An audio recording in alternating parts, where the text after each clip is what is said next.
If you're growing peppers, you may think you're doing everything right. Your plants are nice and healthy and green, but you're not getting the yields that you want. In this video, I'll share the real reasons that your pepper plants are underproductive and what you can do to fix it. Jumping right into it, the first problem that causes pepper plants to underproduce is really difficult to control, especially after you've gotten your plants outdoors, but it can also make a huge difference in how early your pepper plants produce their first flush of fruits and whether they produce at all during the midsummer, and that is temperature. Peppers have a surprisingly narrow comfort zone for fruit set, ideally right between 70 and 80 degrees Fahrenheit. And of course that does vary a little bit based on the variety of pepper. Now the threat of temperature exists on both sides of the spectrum, but let's start with cold. Pepper plants originate from near the equator, so they really don't have a built-in mechanism to deal with cold temperatures like some other plants do. When it's too cold, the cell membranes of your pepper plants become rigid and dysfunctional. Photosynthesis, which is how your plants produce their own energy, slows dramatically, and how the roots absorb nutrients is disrupted. And this problem can start really early. If you transplant your young seedlings out too soon, when the overnight temperatures are too low or the soil is too cold, it can have a lasting impact on how quickly your plants grow from there and ultimately how much they produce. So what can you do about cold? Obviously, you don't have a temperature dial for the outdoor temperatures, so I always err on the side of safety. Wait to transplant your plants out until it's at least 55 degrees Fahrenheit overnight, and ideally above 60 degrees Fahrenheit. And if you have a soil thermometer, I highly recommend taking a reading to see what your soil temperature is. And ideally the soil should also be above that 60 degree Fahrenheit mark.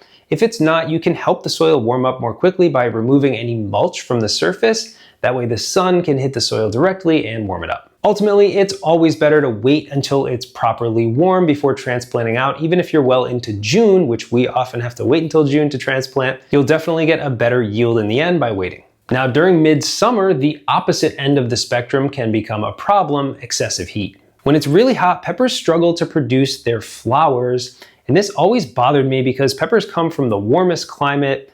Why is it that they can't produce their flowers when it's just a little bit too hot? So I dug a little bit deeper, and the reason that peppers can't produce flowers properly is pretty fascinating. Research on peppers grown in a greenhouse found that pollen viability and pollen tube growth were reduced significantly at 100 degrees Fahrenheit when compared to the control group at 77 degrees Fahrenheit. Reduced viability in pollen is essentially the same thing as bad seeds. Imagine you have a 10-year-old seed packet.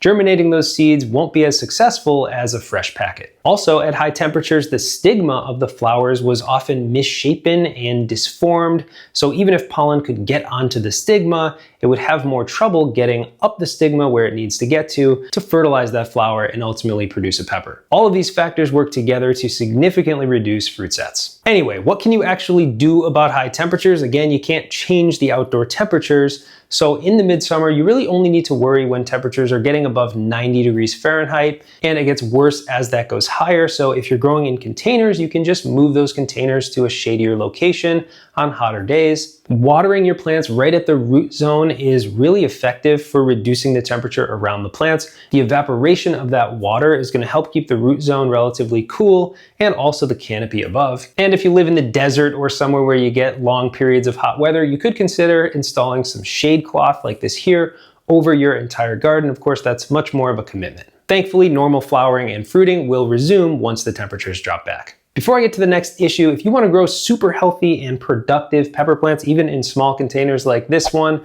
our ebook, Growing Perfect Peppers, is the best way to get started. In it, you'll find our entire process of growing peppers from seed all the way through to harvest, exactly the kind of soil we use, the container sizes we recommend, and what we do to the plants throughout the season. If you're interested, there's a link in the description below, and if you're not happy with it for any reason, we'll be happy to refund you. The next problem that reduces pepper production really hides in plain sight. If you're growing any of your peppers in containers like this one, this issue is more important than the size of that container, the fertilizer you use, how often you water, or really anything else, and that is the actual potting soil itself. Not all potting soils are created equal. In fact, some of them are truly terrible at growing plants. It can actually hinder them from growing at all. This year, we decided to try a new brand of potting mix that was available at our local garden center. I wanted to give it a shot. It seemed like a good deal, and I tended to trust what they were telling me at the store. Unfortunately, that was a big mistake. Our seedlings are turning yellow, dropping their leaves, and really struggling to grow at all. And you can see the difference here. This was grown in good potting mix, and this is in really bad potting mix. So I've come up with 2 critical things to look at when you're shopping for your own potting soil to help you avoid this disaster. Red flag number 1, and what I think is causing the problems with this mix, is uncomposted wood products. I looked into this, and some budget mixes will use wood or even sometimes chopped up pellets as filler to bulk up their soil mixes. The problem is that fresh or even semi-composted wood steals nitrogen in order to break itself down, and so your plants aren't able to access that nitrogen. You need to feed a lot more fertilizer to get the same results, and it's really a losing battle until that wood properly breaks down. If that's what's going on in your mix, you'll see exactly what we see here: yellowing leaves, plants that are starved of nitrogen and struggle to grow. The one exception is if it says aged or composted wood bark. That's definitely good. You don't have to worry about that the same way you would fresh wood products. And red flag number 2 is an extremely low price point. Unfortunately, you tend to get what you pay for, and those extremely budget mixes that are from a brand you've never heard of are usually going to use some form of filler to make it bulky and big and make it look like you're getting what you're paying for, but ultimately what's inside isn't good for growing plants. Ultimately though, I think what you have to do is test the different brands and products that are available in your area.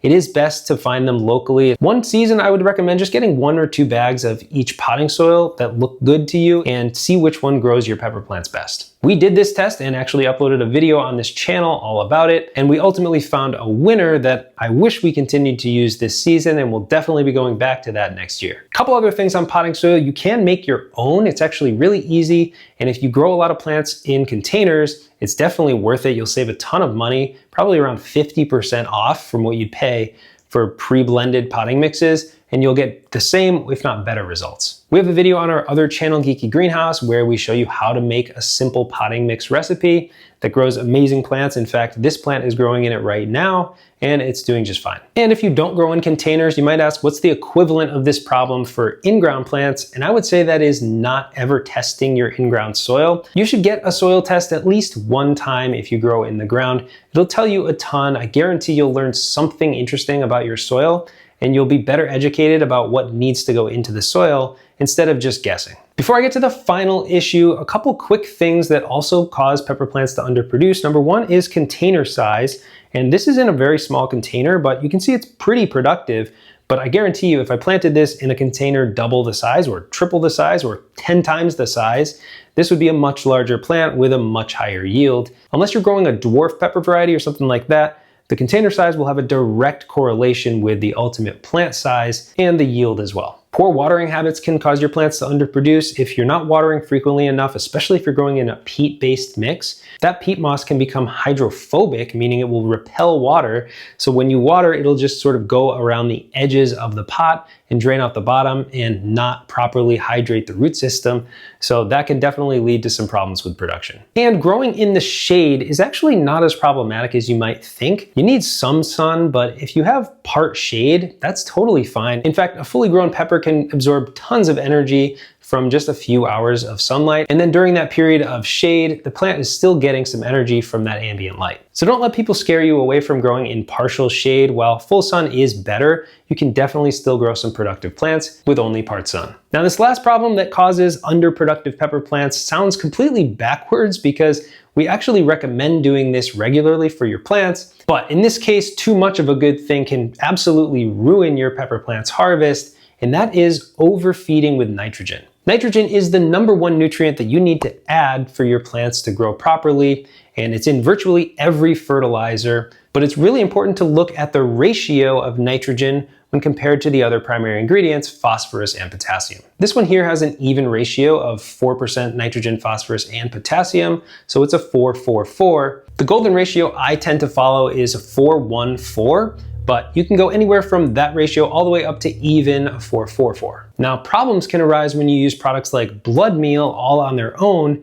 This is a 12:0:0, so it's 12% nitrogen and it doesn't contain anything else to feed your plants. And that imbalance where you have too much nitrogen compared to your other ingredients is where you can run into yield issues. What can happen, and this has happened to us before, is you can end up with a really bushy green plant that looks really healthy, but if you look closely, you won't see any flowers. And so instead of growing a bush that doesn't produce for you, you really want to make sure you have a good balance of those nutrients. Thankfully, most all-purpose fertilizers will have a good balance. They're all over the map, but it's important for you to get a little more familiar with those ratios and make sure that what you're using, what you're buying, is somewhere in that sweet spot. I'll leave a couple links to fertilizers down below that we have used with great results. No matter how big your garden is, yield is ultimately the most important thing. Unless you're just growing them for ornamental purposes, peppers are grown to be eaten and used in the kitchen. So I hope you found this video helpful. Thanks for watching Pepper Geek, and I'll see you soon.